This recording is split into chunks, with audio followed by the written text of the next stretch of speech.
ಕನ್ನಡಿಗ channel ವೈಟಿಯಿಂದ doctor S Tallur ಮಾಡುವ ವಂದನೆಗಳು. ಸ್ನೇಹಿತರೆ, ತಮ್ಮೆಲ್ಲರಿಗೂ ಸ್ವಾಗತ. ನಾನಿವತ್ತು ಅದ್ಭುತವಾದಂಥ ಸಂಚಿಕೆಯೊಂದಿಗೆ ತಮ್ಮ ಜೊತೆಗೆ ಹಾಜರಾಗಿದ್ದೀನಿ. ಯಾಕಂದರೆ ಕನ್ನಡಿಗ ಚಾನಲ್ ವೈಟಿಲಿ ಬರ್ತಿರ್ತಕ್ಕಂಥ ಪ್ರತಿಯೊಂದು ಸಂಚಿಕೆಗಳು ಸತ್ಯವಾಗಿರ್ತವೆ ಅನ್ನೋದಕ್ಕೆ ಇದು ಕೂಡ ಒಂದು ಸಾಕ್ಷಿ ಆಗುತ್ತೆ ಅನ್ನುವಂಥ ಒಂದು ಆಶಾಭಾವನೆ ನನ್ನದು.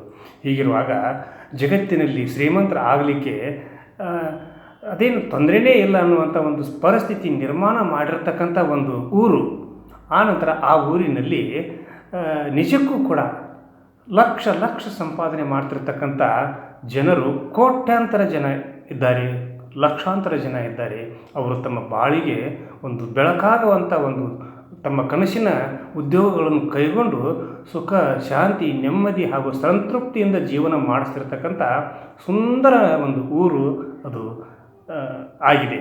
ಹೀಗಿರುವಾಗ ವಿಶ್ವದಲ್ಲಿನೇ ಮೂರನೇ ಒಂದು ಬೃಹತ್ ನಗರ ಅನ್ನುವಂಥ ಒಂದು ಹೆಸರಿಗೆ ಹೆಗ್ಗಳಿಕೆಯೂ ಕೂಡ ಪಾತ್ರ ಆಗಿರ್ತಕ್ಕಂಥ ಒಂದು ಊರು. ನಿಜಕ್ಕೂ ಕೂಡ ಆ ಊರಿನ ಒಂದು ಬೆಳವಣಿಗೆಯನ್ನು ನೋಡಿದರೆ ಎಂಥವರಿಗಾದರೂ ಕೂಡ ಆಶ್ಚರ್ಯವಾಗುವುದರಲ್ಲಿ ಯಾವುದೇ ಸಂದೇಹ ಇಲ್ಲ ಅನ್ನುವಂಥ ಒಂದು ಮಾತು ನನ್ನದು. ಹೀಗಿರುವಾಗ ಅದು ಮೊದಲು ಏನಿತ್ತು, ಈಗ ಏನಾಗಿದೆ ಅಂತಂದರೆ ಅದನ್ನು ಊಹಿಸಲಿಕ್ಕೂ ಕೂಡ ಸಾಧ್ಯ ಇಲ್ಲ.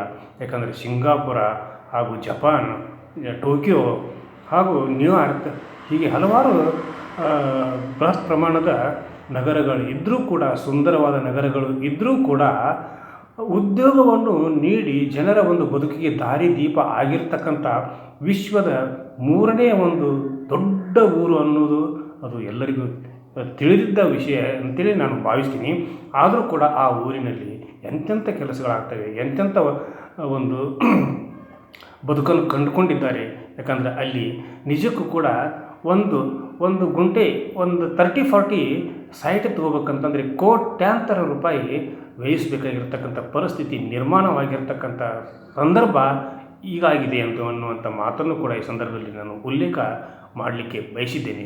ಯಾಕಂದ್ರೆ ನಮಗೆ ಭಯ ಆಗ್ತೈತಿ. ಅಂಥ ಭಯಾನಕ ಒಂದು ಬೆಳವಣಿಗೆಯನ್ನು ಕಂಡಿರ್ತಕ್ಕಂಥ ವಿಶ್ವದ ಮೂರನೇ ಅತಿ ದೊಡ್ಡ ನಗರ.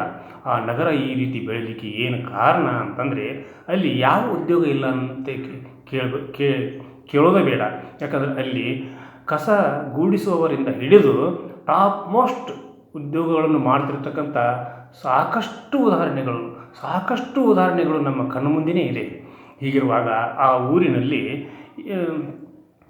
ಈಗಿನ ಒಂದು ಸಂದರ್ಭದಲ್ಲಿ ನಾನು ಹೇಳ್ಬೇಕಂದ್ರೆ ಸರ್ಕಾರಿ ನೌಕರಿಗಳು ಸಿಗುವುದು ಈಗಿನ ಸಂದರ್ಭದಲ್ಲಿ ಬಹಳ ಕಷ್ಟ.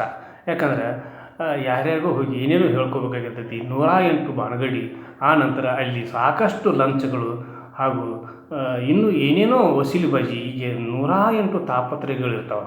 ಆದರೆ 1 ಪೈಸೆಯನ್ನು ಕೊಡದೆ, 1 ರೂಪಾಯಿಯನ್ನು ಕೊಡದೇ ಲಕ್ಷಾಂತರ ಕೋಟ್ಯಾಂತರ ಜನ ಲಕ್ಷಾಂತರ ರೂಪಾಯಿ ಸಂಪಾದನೆ ಮಾಡ್ತಿರ್ತಕ್ಕಂಥ ನಮ್ಮ ದೇಶದ ಏಕೈಕ ನಗರ ಹಾಗೂ ಏಕೈಕ ಊರು ಅನ್ನುವಂಥ ಒಂದು ಹೆಗ್ಗಳಿಕೆಗೆ ಪಾತ್ರರಾಗಿರ್ತಕ್ಕಂಥ ಆ ಊರು ಈಗ ಯಾವ ರೀತಿ ಬೆಳೆದಿದೆ ಅಂದರೆ ಅದು ವಿಶ್ವವೇ ತದೇಕ ಚಿತ್ತದಿಂದ ನೋಡಿ ಮೂಗಿನ ಮೇಲೆ ಬೆರಳಿಟ್ಟುಕೊಳ್ಳುವಂತೆ ನೋಡುವಂತಾಗಿದೆ ಅನ್ನುವಂಥ ಮಾತು ಕೂಡ ಸತ್ಯ.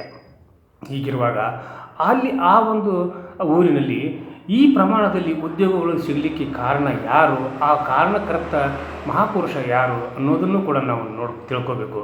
ಯಾಕಂದರೆ ಅದು ನಿಜವಾಗಿ ಕೂಡ ಅದು ಒಂದು ರೋಮಾಂಚನ ಹುಟ್ಟಿಸುವಂಥ ಒಂದು ಕೆಲಸ ಅಂತಲೇ ನಾನು ಈ ಸಂದರ್ಭದಲ್ಲಿ ಭಾವಿಸ್ತೀನಿ.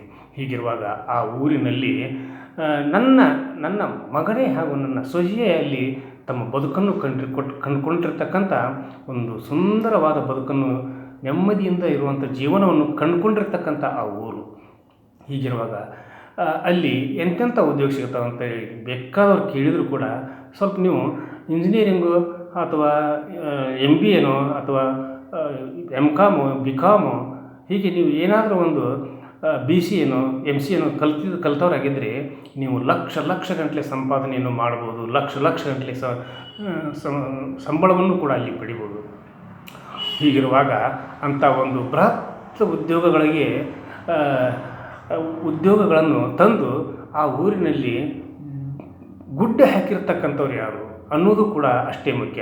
ಯಾಕಂದ್ರೆ ನಮ್ಮ ಭಾರತ ದೇಶದಲ್ಲಿ ಉದ್ಯೋಗಗಳಿಗೆ ಸಾಕಷ್ಟು ಅಭಾವ ಇದೆ ಅಂತಲೇ ಹೇಳ್ತಾರೆ.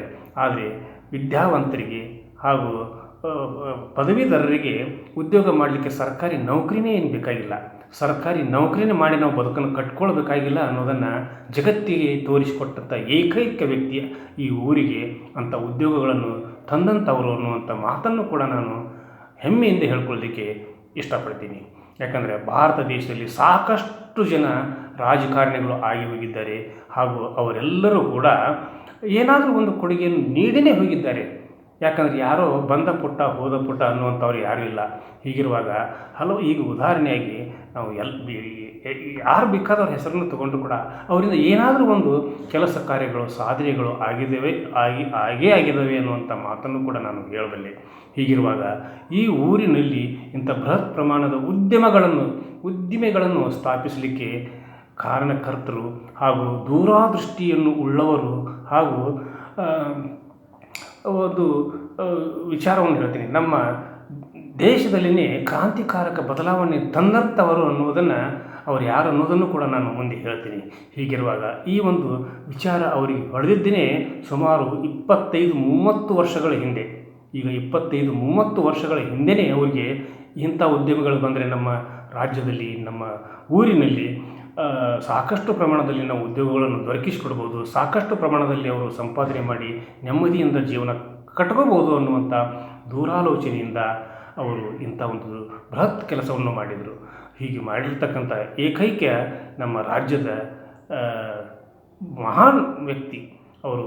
ಯುಗಕ್ಕೊಬ್ಬ ಪುರುಷ ಹುಟ್ಟುತ್ತಾರಂತಾರಲ್ಲ, ಅಂಥವರು ಯುಗಕ್ಕೊಬ್ಬ ಪುರುಷ ಹುಟ್ಟಿದ್ದಾನೆ ಎನ್ನುವಂಥ ಉದಾಹರಣೆಯನ್ನು ಕೂಡ ನಾನು ಹೇಳ್ಬೋದು. ಯಾಕಂದರೆ ಲಕ್ಷಾಂತರ ಜನರಿಗೆ ಉದ್ಯೋಗಗಳನ್ನು ದೊರಕಿಸಿಕೊಟ್ಟು ಅವರ ಜೀವನಕ್ಕೆ ದಾರಿ ಮಾಡಿಕೊಟ್ಟಂಥ ನಮ್ಮ ನಿಮ್ಮೆಲ್ಲರಿಗೆ ನಡುವೆ ಇವತ್ತಿನವರೆಗೂ ಇದ್ದಂಥ ಏಕೈಕ ಮಹಾಪುರುಷ ಎಸ್.ಎಂ. ಕೃಷ್ಣ ಅವರು ಮಾಜಿ ಮುಖ್ಯಮಂತ್ರಿಗಳು. 93 ವರ್ಷದ ಜೀವನದಲ್ಲಿ ಅವರು ತಮಗಾಗಿ ಏನು ಮಾಡಿಕೊಂಡಿಲ್ಲ, ಸಮಾಜಕ್ಕಾಗಿ ಅವರು ದುಡಿದಿರ್ತಕ್ಕಂಥವ್ರು, ಸಮಾಜಮುಖಿಯಾಗಿ ಕೆಲಸ ಮಾಡಿರ್ತಕ್ಕಂಥವ್ರು, ಸಮಾಜಮುಖಿಯಾಗಿ ಬಾಳಿರತಕ್ಕಂಥವ್ರು. ಇಂಥ ಒಬ್ಬ ಚೇತನ ಇವತ್ತು ನಮ್ಮ ನಡುವೆ ಇಲ್ಲ ಅನ್ನೋದನ್ನು ಅರಗಿಸಿಕೊಳ್ಳಲಿಕ್ಕೂ ಕೂಡ ಸಾಧ್ಯ ಇಲ್ಲ. ಹೀಗಿರುವಾಗ ರಾಜಕಾರಣಿಯವರು ಸಾಕಷ್ಟು ಜನ ಇದ್ದಾರೆ. ಮುಂದಿನ ಪೀಳಿಗೆಯು ನೆನಪು ಇಟ್ಟುಕೊಳ್ಳುವಂಥ ಕೆಲಸಗಳನ್ನು ಯಾರು ಮಾಡಿರ್ತಾರೆ ಅವರನ್ನು ಯಾವತ್ತೂ ಕೂಡ ಸಮಾಜ ಹಾಗೂ ಈ ಒಂದು ಭೂಮಿ ಮರೆಯೋದಿಲ್ಲ. ಈ ಭೂಮಿ ಇರುವವರೆಗೂ ಕೂಡ, ಉದ್ಯಮಗಳು ಇರುವವರೆಗೂ ಕೂಡ ಎಸ್.ಎಂ. ಕೃಷ್ಣರವರ ಒಂದು ಹೆಸರು ಅಜರಾಮರವಾಗಿ ಉಳಿಲಿಕ್ಕೆ ಸಾಧ್ಯ ಅನ್ನುವಂಥ ಮಾತು ಕೂಡ ಅಷ್ಟೇ ಸತ್ಯ. ಹೀಗಿರುವಾಗ ಇವತ್ತು ಬೆಳಿಗ್ಗೆ ಅವರು ನಮ್ಮನ್ನು ಅಗಲಿ ಹೋದರು ಅನ್ನುವಂಥ ಮಾತನ್ನು ಕೇಳಿದಾಗ ಕೋಟ್ಯಾಂತರ ಉದ್ಯೋಗಿಗಳ ಕಣ್ಣಲ್ಲಿ ನೀರು ಬಂದು, ಯಾಕಂದರೆ ಅವರ ಬದುಕಿಗೆ ದಾರಿ ಮಾಡಿಕೊಟ್ಟಂಥ ಧೀಮಂತ ನಾಯಕ, ಧೀಮಂತ ವ್ಯಕ್ತಿ, ಧೀಮಂತ ರಾಜ್ಯದ ಮುಖ್ಯಮಂತ್ರಿ ಅವರು. ಹೀಗಿರುವಾಗ ಅಂಥವರು ನಮ್ಮ ನಡುವೆ ಇನ್ನಷ್ಟು ದಿವಸ ಬೇಕಾಗಿತ್ತು. ಆದರೂ ಕೂಡ ವಯೋಸಹಜ ಅಂದರೆ 93 ವರ್ಷ ತುಂಬು ಜೀವನವನ್ನು ಅವರು ಸಾರ್ಥಕವಾದ ಬದುಕನ್ನು ಬದುಕಿ ಇವತ್ತು ನಮ್ಮಿಂದ ಅವರು ಅಗಲಿ ಹೋಗಿದ್ದಾರೆ. ಆ ಹಿರಿಯ ಚೇತನಕ್ಕೆ ಪ್ರತಿಯೊಬ್ಬರು ಕೂಡ ನಾವು ನಮನಗಳನ್ನು ಸಲ್ಲಿಸೋಣ. IT-BT ಕಂಪ್ನಿಗಳನ್ನು ತಂದಂಥ ಏಕೈಕ ವ್ಯಕ್ತಿ ಅದು ಬೆಂಗಳೂರಿಗೆ ವಿಶ್ವದಲ್ಲಿಯೇ 3ನೇ ಬೃಹತ್ ನಗರವಾಗಿ ಮಾರ್ಪಾಡು ಆಗಲಿಕ್ಕೆ ಕಾರಣಕರ್ತರು ಯಾರು ಇದ್ದರು ಅಂತಂದರೆ ಅದು ನಮ್ಮ ಎಸ್.ಎಂ. ಕೃಷ್ಣರವರು ಅನ್ನುವಂಥ ಮಾತನ್ನು ಈ ಸಂದರ್ಭದಲ್ಲಿ ಹೇಳ್ತೀನಿ. ಯಾಕಂದರೆ ಕೋಟ್ಯಾಂತರ ಕುಟುಂಬಗಳು ಲಕ್ಷಾಂತರ ಸಂಪಾದನೆ ಮಾಡಿ ಇವತ್ತು ಜೀವನ ಮಾಡ್ತಿರೋದಕ್ಕೆ ಎಸ್.ಎಂ. ಕೃಷ್ಣರವರ ಒಂದು ಇಚ್ಛಾಶಕ್ತಿಯೇ ಕಾರಣ ಅನ್ನುವಂಥ ಮಾತನ್ನು ಈ ಸಂದರ್ಭದಲ್ಲಿ ಹೇಳ್ತಾ ಇವತ್ತಿನ ಸಂಚಿಕೆಯನ್ನು ಇಲ್ಲಿಗೆ ಮುಗಿಸುವುದಕ್ಕೆ ಪೂರ್ವದಲ್ಲಿ ಕನ್ನಡಿಗ ಚಾನಲ್ IT ಇದು ನಿಮ್ಮೆಲ್ಲರ ಚಾನಲ್ಲು, ಇದು ನಿಮ್ಮ ಚಾನಲ್ಲು. ಈ ನಿಮ್ಮ ಚಾನಲ್ಗೆ ಸಬ್ಸ್ಕ್ರೈಬ್ ಮಾಡದೇ ಇರತಕ್ಕಂಥ ಪ್ರತಿಯೊಬ್ಬರು ಕೂಡ ಸಬ್ಸ್ಕ್ರೈಬ್ ಮಾಡಿರಿ, ಶೇರ್ ಮಾಡಿರಿ, ಲೈಕ್ ಮಾಡಿರಿ.